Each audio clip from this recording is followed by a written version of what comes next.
And don't shake the seat. Don't. I know. Yeah. Don't move and don't drink. Yeah. Well, I can tell you anything about doing this. Yep, that's me.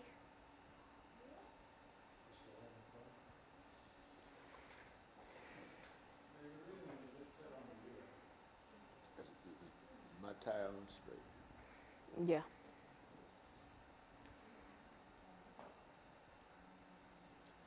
You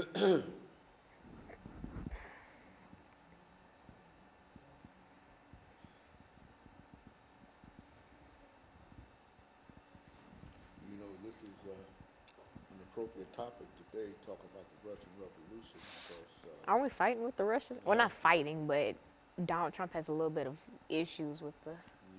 Well, that's what I was saying. People would like to know more about what they dealing with. Yeah, the context in terms of what you're talking about. We're finna be turning to the Soviet Union. It does seem to be But did you know that the Soviet Union was created, like the big professed idea was everybody gets equal rights and like everybody's just equal. Nobody's like different. Everybody has equal opportunities and equal rights and equal property and stuff. A lot like more like political figures than you'd actually think like really agree with that. And an autocracy is where just one person just rules everything. And a lot of people agree with that too. A lot of people try to instill that in their countries or whatever. Putin is that Putin or Putin. Trump?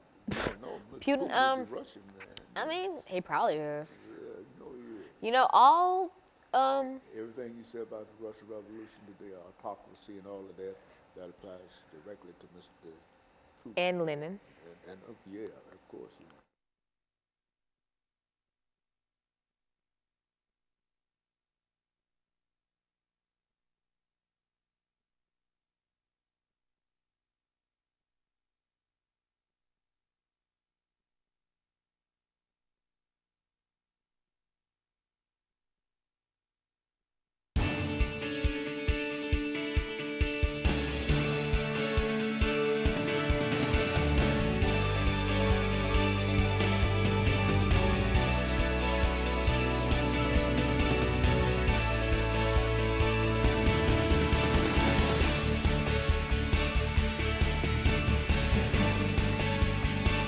Thank you and welcome to the show today.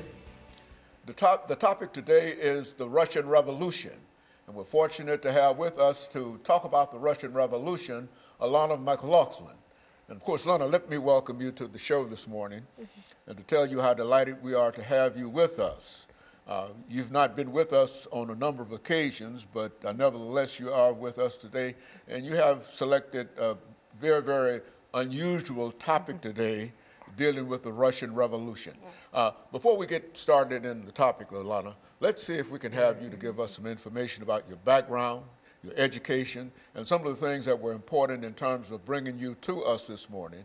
And by that time, we should be out of this first 6-minute segment, and then we'll have an opportunity to dive directly into the Russian Revolution. Let's do it from that perspective.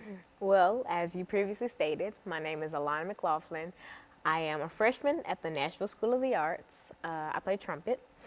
And what really brought me here was my love for history and talking about topics that a lot of people don't know about. Like the Russian Revolution, people know of it, but people don't really know about it. And so that's my main purpose here today, to shed light on a topic that is kind of important. And, well, all historical events are important because they tie into our modern daily life in some way, shape, or form. But about me, I'm Alana McLaughlin. I am very involved in sports. Like I said, I play trumpet. I am in marching band. I cheerlead, etc. Just things like that. And that's about it. But school comes before everything. And I'm really more of an academic-based person. So that's very good. So let's look at the so-called Russian Revolution, Lana, and give us sort of an overview in terms of the kind of information that you're going to give us this morning dealing with this very, very important historical event? Well, the overview of the Russian Revolution is really just the big name for two sets of revolutions. And these two revolutions kind of work together to tear down the Tsarist autocracy. And now, if you're not familiar with that, it's a type of democracy or whatever. And it's a type that basically means one person rules everything. So they rule government, they rule the people, just one big leader. If you look back in history, there were lots of forms, well, attempted forms of autocracy. Say Hitler and the Jews, he tried to kind of run everything with him just being the sole leader, not really having a government, just him. Lots of dictators try to instill an autocracy, but a lot of times it doesn't work. But as I was saying, the Russian Revolution is just a big name for that. And see, once the Russian Revolution occurred in 1917, this overthrew that autocracy that I mentioned, and this was the beginning of the Soviet Union, which would come to play in 1922. Why don't you tell us something about how this overthrowing of this autocracy came about? What was an autocracy, and what was the name of the basic kind of thing that upheld the whole Russian situation up until that time? Well, what upheld the Russian people was the fact that none of them had rebelled up until this revolution, this rebellion. They all sat and kind of tolerated this autocracy, this one person trying to instill beliefs and views that the Russian people didn't necessarily agree with. But they let this pass by until certain people stood up and tried to break down this barrier. And these people can be seen as the equivalent of like civil rights leaders for African Americans. As we know, civil rights leaders tore down the barrier of segregation and things like that, and they helped bring equality for their people, as the people who stood up for the Russians did. And there's so many people, more than I can name, that stood up and fought this. But in the end, these people stood up, and that's how the part one of the revolution started, because like I said, there was two revolutions. They both occurred in 1917 though. And the Russian Revolution is just a big overview of those two revolutions. Okay, and so what we'll do, we'll take our first commercial break in a few seconds, Lana, and then we'll have an opportunity to come back and to deal with the second part of the Russian Revolution. And so essentially, you're saying that the revolution started in 1917. 1917, almost immediately after what we generally call the First World War. Yes. As a matter of fact, it was a product in a real sense of Russia's participation in the First World War. And after that war was over, then we get into that first revolution in the Russian Revolution. Coming primarily because of all of the destruction that occurred during the war in Russia itself. And so what we'll do, we'll take our first commercial, and we'll be back with our audience following this very, very short commercial break.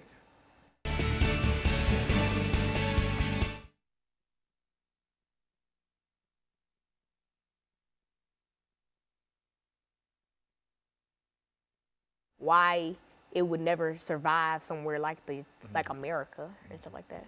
And then after that, I'm just going to like comparing dictators and stuff. Okay, well, you let me know. Are you just going to start comparing? I'll just follow you. All right.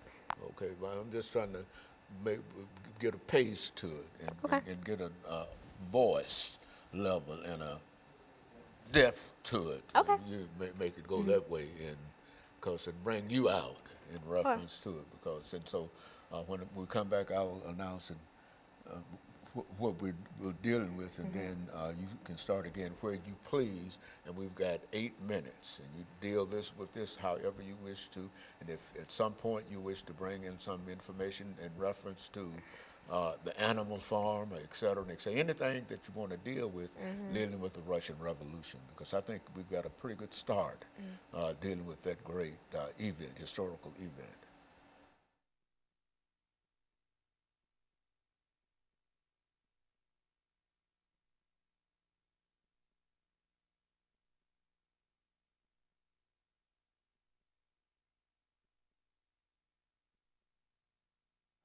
Thank you, and welcome back to the second segment of the show for today. We're talking to Alana McLaughlin, and she's given us some information in reference to the Russian Revolution, a revolution that occurred almost immediately after the First World War that started in 1914 and came to an end in 1917. And that would be the sort of historical beginning of what we're talking about now, the destruction of an entire Russian society, and now an attempt to what? Rebuild that society. Yeah, rebuild that society. Approach it from that perspective. Well, for our viewers just tuning in the first segment, we did go through my background in education, but more importantly, we kind of talked about what the revolution was. Now, the Russian Revolution is the big name for two sets of revolutions that occurred in 1917, right after the First World War. These revolutions kick-started the overthrowing of the Tsarist autocracy, and I talked about what an autocracy was, which is a one-person-led society. It's just one big leader that rules government, and et cetera, et cetera. And I talked about, you know, they overthrew this, and also the Russian Revolution was the Kickstarter for the Soviet Union. Now, the Soviet Union is a party. It's a political party, just like, you know, Republican or Democrat. Coming out of the Communist Party. Coming from communists. Now, the Soviet Union's big idea was that all persons should have equal rights, equal property, just everybody should just be equal. There was no personal property, everything belonged to the state, really. But they tried to make all people equal. Now, you could see that it might sound, you know, fair and good in the end, but it doesn't really work. Now, something like this couldn't be instilled in America because we have different rankings of people. We have the higher class, we have the lower class, middle class, working class, all that. And to make all these people into one little division. Equal. Yeah. Everything is equal under that system. Is that what wouldn't necessarily work, because while all men are equal, all their possessions and some skills and et cetera are not equal. And so the Soviet Union tried to just take away all personal properties. You know, you were just blank, basically. You were nothing but, me and you were the same. Even though we're quite different people, in their eyes, we're the same. We're not individual.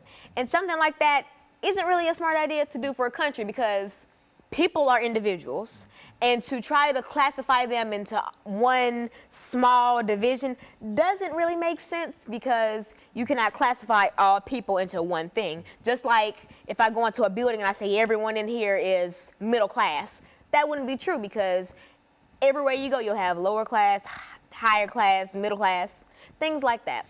Are you saying that even though there's an attempt to make everybody equal, that all individuals are not, the same, and therefore, no matter what kind of system you develop, you have to make arrangements for those differences within America, within individuals. Is that what we're saying? Yeah, and some lesser-known political parties say that, you know, people are equal, but we're different, and that's true. No man is worth more than the other, yet we just have different skills. No, we're not the same. Like me and you, we both deserve the same things, deserve the same treatment, but we're not the same. We're not on the same levels. And that's kind of what the Soviet Union wanted to do to all the Russian people. Like, the capital city for the Soviet Union was Moscow, and that was also the largest city. And this was Russia. The biggest country in the Soviet Union was Russia. And so I'm kind of focusing in on Russia because of the Russian Revolution. And so in making all those people the same, it didn't really work out. And so, but here's a surprising fact. After 1917, once the revolution started, once it ended, this was 1922 at this point. That's when the Soviet Union really came into power and was classified as an actual party. The Soviet Union did not end until 1991, July of 1991. So this actually lasted, and it was incorporated for the Russian people. And so 1991 was about 20-ish years ago. This really went on for a long time, and people don't see that. They think of, when they hear Soviet Union, they think of, oh, this is back during Lenin and the Tsarist autocracy. this was very close to 27. This is 2017. That was not a long time ago, and so it's very strange to look at it that way because the Soviet Union was still coming into power when we had like modern televisions and stuff like that. It's very strange to think about. You know, Lana, thinking about the Soviet Union and some of the things that you've already said about equality of opportunity and et cetera, I think that you can look at the Constitution of the United States of America and say in reality, these are some of the things that are promised in the United States Constitution. Now, what made Russia different from the United States? Well, see, the United States, the Constitution says, you know, all people are equal and all this and that. That's not really how America treats their citizens, or the United States. You could say that all people are equal and all people get equal chances. That's not really what happens because, and I feel like in the Constitution, things like that were promised so that we could kind of instill it in the country, and maybe like over time we'd start to believe